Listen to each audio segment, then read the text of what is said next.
নমস্কার বন্ধুরা, সন্তু মানসী রান্নাঘরের সবাইকে স্বাগত। আমি একটা তোমাদেরকে রেসিপি বানিয়ে তোমাদেরকে দেখাচ্ছি। এঁচোড়ের তরকারি বা এঁচোড় কষা বানিয়ে তোমাদেরকে দেখাবো। প্রথমে আমি এঁচোড়গুলোকে ছোট ছোট করে পিস পিস করে কেটে হলুদ আর নুন দিয়ে সেদ্ধ করে তেলে আমি ভেজে রেখে দিয়েছি। আর এখানে আলুটাকে আমি ভেজে নিচ্ছি, লাল লাল করে ভেজে নিয়েছি নুন হলুদ দিয়ে। আর উপকরণগুলো কি কি লাগছে আমি বলে দিচ্ছি। এঁচোড় লাগছে, আলু লাগছে, আর পেঁয়াজ কুচি, আদা বাটা, রসুন বাটা, জিরে বাটা, টমেটো কুচি, একটা কাঁচা লঙ্কা, একটা তেজপাতা, আর এখানে দারচিনি লবঙ্গ আমি ঠুকে রেখে দিয়েছি। আর হলুদ গুঁড়ো, লঙ্কার গুঁড়ো, আর স্বাদ মতো নুন লাগছে। তোমাদেরকে আমি বানিয়ে দেখাচ্ছি। এখানে আলুগুলো ভাজা হয়ে গেছে আর কড়া থেকে তুলে নিচ্ছি আমি। এখানে আমি ফোড়ন দিয়ে নিচ্ছি শুকনো লঙ্কা, তেজপাতা আর দারচিনি। এর মধ্যে এবার পেঁয়াজটা দিয়ে দিচ্ছি। পেঁয়াজটা দিয়ে আমি এটাকে ভাজবো। পেঁয়াজটাকে একটু হালকা ভেজে নেব। আমার পেঁয়াজটা ভাজা হয়ে গেছে। এর মধ্যে এবার টমেটো কুচিটা দিয়ে দিচ্ছি, দিয়ে ভালো করে এটাকে ভেজে নিতে হবে।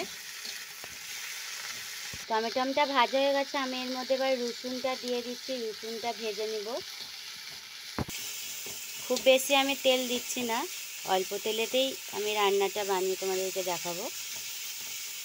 এর মধ্যে এবার রসুনটা ভাজা হয়ে গেছে, আদা বাটাটা দিয়ে দিচ্ছি।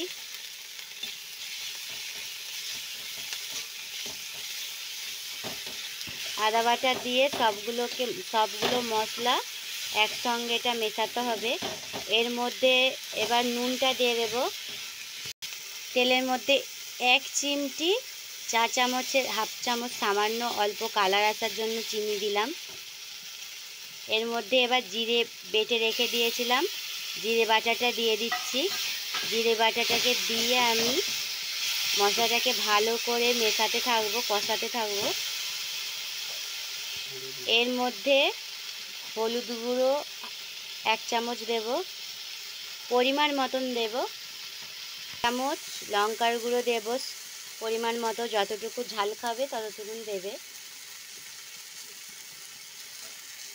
অল্প একটু জল দিয়ে এটাকে নাড়াচাড়া করতে হবে, ভালো করে কষাতে হবে।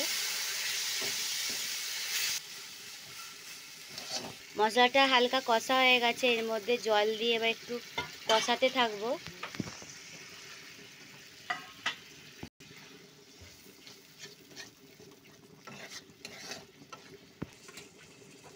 কষানো হয়ে গেছে। এর মধ্যে আমি ভেজে রাখা আলুগুলো দিয়ে দিচ্ছি, দিয়ে এটাকে একটু মিশাবো, নাড়াচাড়া করব। তারপরে এঁচোড়গুলো দিয়ে দেব। আলুটা নাড়া হয়ে গেছে। এর মধ্যে এবার এঁচোড়গুলো দিয়ে দিচ্ছি। ভেজে রেখে দিয়েছিলাম তেলের মধ্যে, নুন হলুদ দিয়ে সিদ্ধ করে ভেজে রেখে দিয়েছিলাম। ভালো করে কষিয়ে জল ঢেলে দেব। এঁচোড় আলু আমার কষানো হয়ে গেছে। এর মধ্যে এবার জল ঢেলে দেব সিদ্ধ হওয়ার জন্য। আলুটা অল্প পরিমাপে দেব, কারণ এঁচোড়টা তো সেদ্ধ করাই ছিল। দেখো বন্ধুরা, আমি এখানে সেদ্ধ হওয়ার জন্য আলুটা পরিমাণ মতন জল দিয়ে দিয়েছি। আমি ঢাকনা দিয়ে দিচ্ছি এবার সেদ্ধ হওয়ার জন্য। বন্ধুরা, এরপরে একটু অল্প ঘি ছড়িয়ে দেব উপর থেকে। আমার এটা হয়ে গেছে, আমি নামিয়ে ঘিটা দেব। আমি নামিয়ে নিচ্ছি। বন্ধুরা, আমি এটা নামিয়ে নিয়েছি। এর মধ্যে উপর থেকে অল্প একটু ঘি ছড়িয়ে দিয়ে নামিয়ে নেব, চাপা দিয়ে দেব। এই রেসিপি এঁচোড় কষা আমার বানানো হয়ে গেছে। হালকা অল্প একটু ঝোলে রেখেছি, আলুটা টেনে নেবে। এই রেসিপিটা যদি পছন্দ হয় লাইক কমেন্ট শেয়ার করতে বন্ধুরা ভুলবেন না। আর অবশ্যই সাবস্ক্রাইব করে দেবেন নতুন যারা আছো। আর এই ভিডিওটা আমি এখানেই শেষ করছি।